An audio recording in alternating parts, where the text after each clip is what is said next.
Monster Summary, pages 201-231.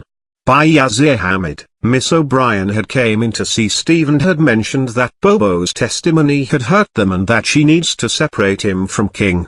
She had continued to talk to him for almost an hour. Does this mean that you think we are going to lose the case? No.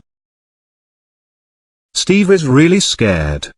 His heart is beating like crazy and he is having trouble breathing.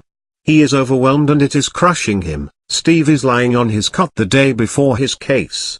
He is thinking about everything that had happened over the last year and how he wasn't on the verge of losing his life like now. Dorothy Moore, Mr. King's cousin, is on the stand. She is a brown-skinned, fairly pleasant-looking woman.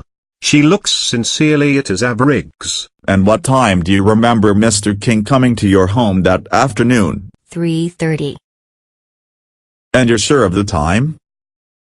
I am quite sure, sir. Nothing more.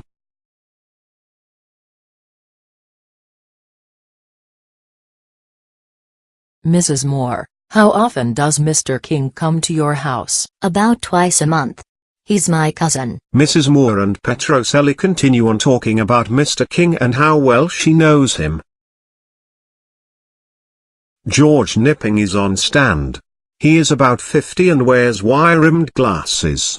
He speaks precisely and generally makes a good impression. Mr. Nipping, do you know, as a matter of fact, if Mr. King is right-handed or left-handed? He's left-handed.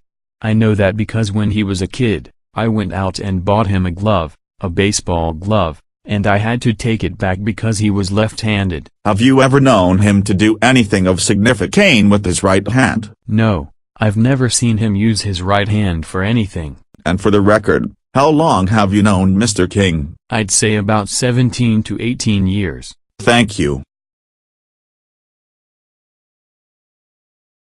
Have you ever seen Mr. King shoot a man? No, I haven't.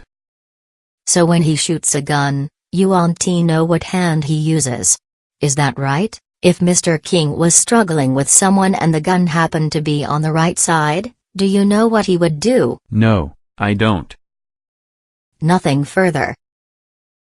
Steve has a flashback of Mr. Soiki's class and what he had said. There are a lot of things you can do with film, but you don't have an unlimited access to your audience. In other words, keep it simple. You tell a story. You don't look for the camera technician to tell the story for you. When you see a filmmaker getting too fancy, you can bet he's worried either about his story or about his ability to tell it. Steve and O'Brien are in a separate room and are talking about Steve coming up on stand. You're going to have to take the stand, look at the jury and let the jury look at you and say that you're innocent. The prosecutor's strongest point against you is the connection between you and King. She has Bobo admitting to being in on the robbery and his link to King. O'Brien plays a game with Steve, testing him on the answers he is going to give while he is on stand. This involves turning the cup upside down. Steve is currently on stand and is now answering Miss Petroselli's questions calmly as possible, remembering what O'Brien had told him.